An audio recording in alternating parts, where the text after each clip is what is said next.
Good day, all you wonderful people. Welcome to Adventure Together. My name's Al, Trail Name Lookout, and today I woke up bright and early and I came to Mesa Arch in Canyonlands, and there are 5,000 other people who are here, all witnessing this beautiful sunrise.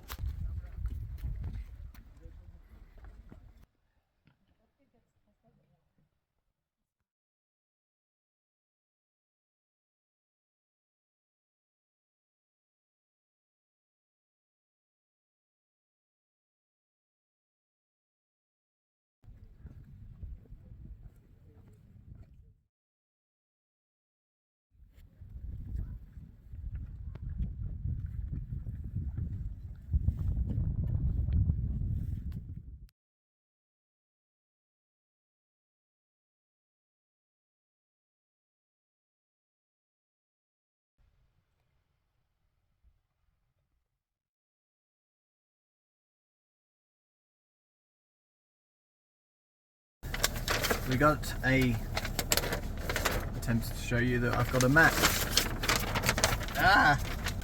And we're going to look where we're going next. So, last night we slept here at Green River Overlook, been to Mesa Arch, which is where we are now. I haven't had breakfast yet and I'm hungry, so I'm thinking I might do Aztec Butte and then go straight to Upheaval Dome, cook breakfast, do Whale Rock, come down to here and then maybe do a little bit of a hike. I'm not really sure. A lot of these hikes are a lot of elevation loss and gain down to the bottom of these canyons, and this one in particular doesn't look that big, just a little circle, right? Well, according to the hiking guide, that is an 8-hour hike, so keep that in mind when you see something like that. Like that is going to be another 8 hours, and something like that another 8 hours. So we want something shorter, you know, something like that. Maybe that might be the go. So first stop after Mesa Arch, ladies and gentlemen, is Aztec Butte, and Aztec Butte is the site of an ancient Puebloan granary where they used to store all their grain and food, stuff like that.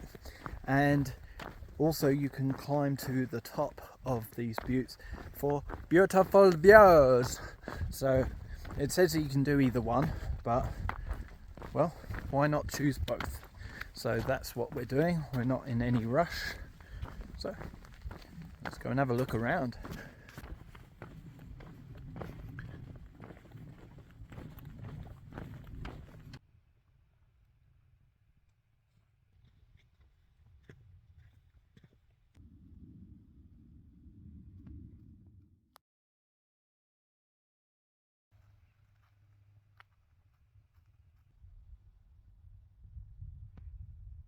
So Aztec Butte or the granary. I think we'll go up the butte first and then we'll come back and look at the granary.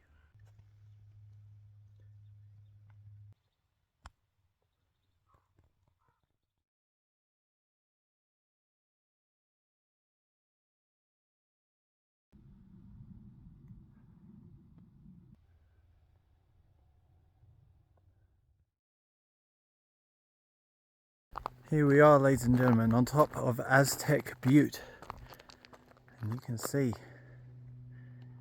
there's a fantastic view around here. Look at that. I think this path might lead us to a really good viewpoint. Hope so anyway. Not bad at all. Right in front of us, that's the Mesa Arch car park, and you go over that little bump and down the other side and you can get to the Mesa Arch. It's not a bad view, is it, ladies and gentlemen?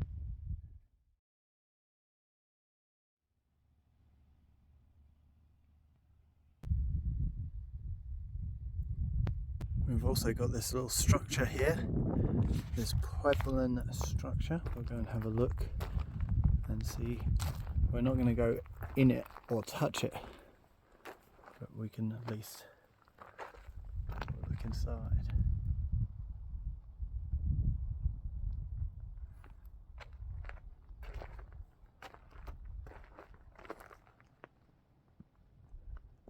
This is from the top, same sort of view you've seen before. They definitely built it with a view, so that they were looking at that front door straight in between those two pillars. Purposefully done. Time to go down now. All the way down this very smooth, very steep sandstone. And now we're back at this sign, so onwards to the granary. This way. There's a really good information board here, so if you want to read it, pause the video and you can read all about it.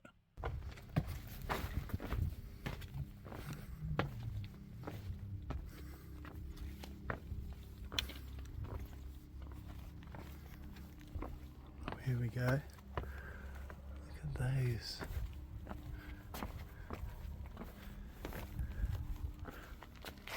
Wow. It's only about 3 feet high. Maybe a child could go in and stack everything, but there's not an adult getting through there.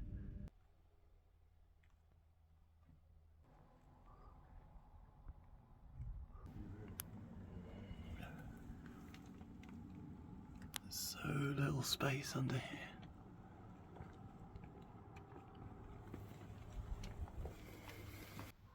So in case you didn't read the sign that I just videoed, they believe that these stores would hold water, roots, grains, perhaps even medicines for either a family living nearby or for travellers coming through the area. There's a couple of other cubby holes here. That one looks big enough to go to sleep in. A few more along here.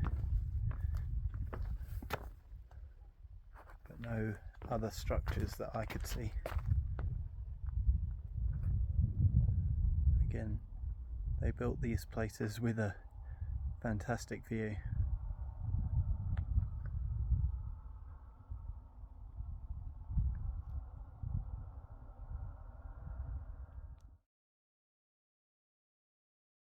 Alright, back at the car. That was really nice. I really enjoyed that. I found those structures really interesting.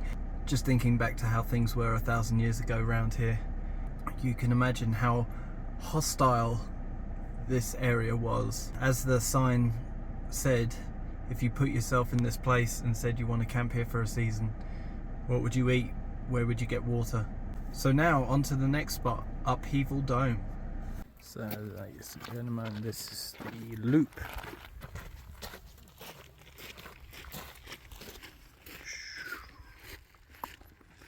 And that's the one they say is going to take 8 hours. 3.4, 4.6, it's an 8-mile trek. So going 8 hours on that, 1 mile an hour, that's Sierra pace.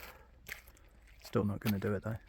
So there are a couple of overlooks, viewpoints, lookouts. No, I'm lookout.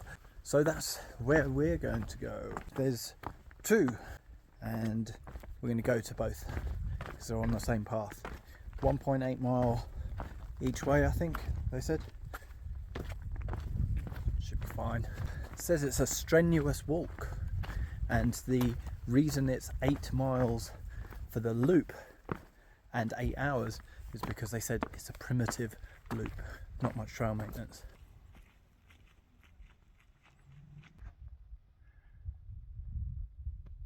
Well, this is the first viewpoint, and you've pretty much got everything you need to see from here, but we're going to go on. There's a second one that needs to be seen.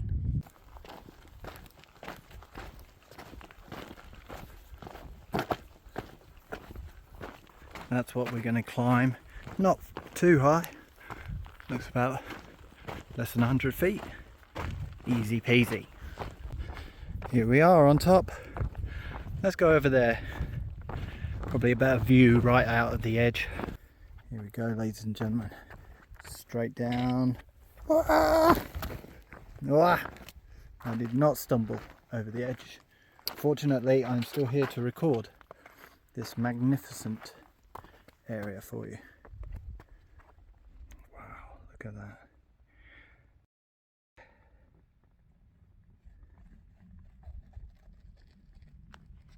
I got the hood up because it's very, very hot. Now, I was reading that no one knows exactly why this has formed. They think it could be either one of two things.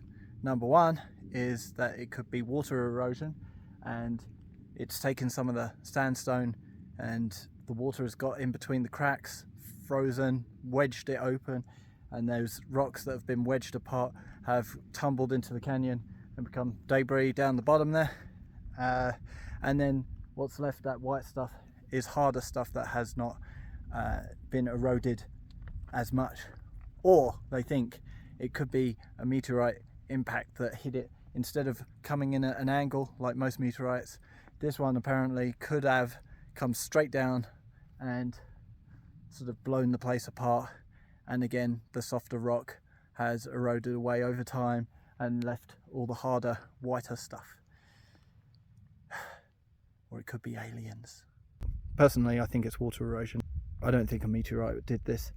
Not that I'm an expert, I'm not a geologist, but I don't think that a meteorite would have... Yeah, I just don't see it personally. I don't see it coming in like this and leaving all that white rock behind, but blowing a massive hole in the sandstone. Notice in the rocks that the metamorphic lines are wavy all the way along. This whole place has been under so much pressure that some parts that are weaker than others have just been pushed down violently. And it's weird in a way to think about how rock can be malleable and just being pushed around like clay, but it's solid, so it shows how much heat and pressure that all of this rock has been under to form those wavy lines we're seeing around the side of the, well, I was going to call it an impact crater, but I don't believe it is. Back at the car again. Next stop, Whale Rock.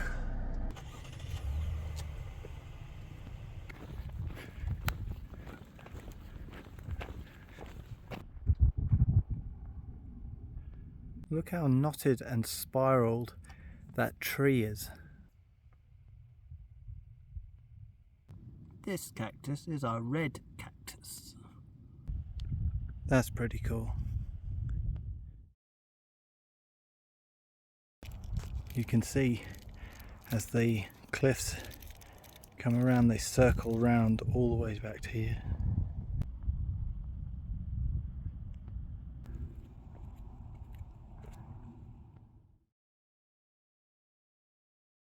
That was a really good viewpoint, and I think one of the reasons it's so good is because it's so accessible. Obviously not wheelchair accessible, but I think that it doesn't take a lot of work to get up there.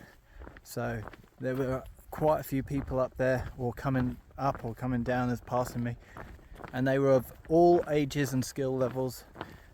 So got kids running up and then grandma following, so it's a really good viewpoint. This is the next stop. Like Disneyland, just full of people.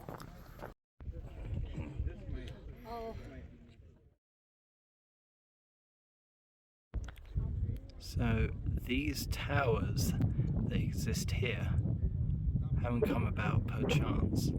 Apparently the white rock that's on top is much harder, so has not eroded away.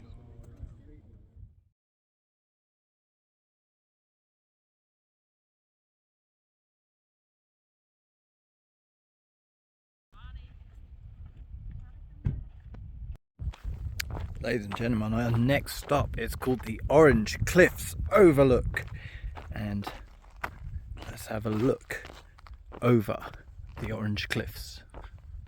Not bad at all. Guess where we are now? Kind of like that where you look at Bryce Canyon. Yet another overlook, but I couldn't help myself going to this one. I mean, I have been to all of them, but I haven't filmed all of them.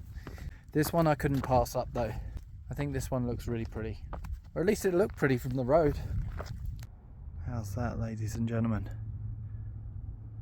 It's got everything, towers and cliffs and a great big canyon. So ladies and gentlemen, one last viewpoint before we go. And it's complete with its own mountain side track going all the way down.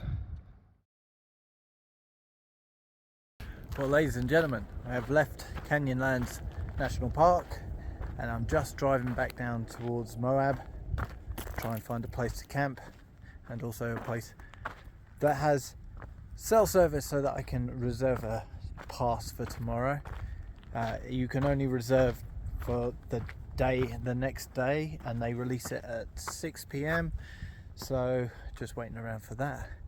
And as I was passing on the highway, I noticed these two buttes that should belong in Monument Valley by the looks of them. That's them. Pretty cool. Good way to wrap up the day, I think. So those two buttes are called the Monitor and Merrimack buttes. Apparently they're named after Civil War boats. Apparently they have a striking resemblance. I haven't seen a picture to confirm that though. Oh well, back to the car, and I think that's where we're going to leave it. So I hope that you enjoyed Canyonlands. That's everything I have for you today. So thank you for joining me, and I'll see you in the next one.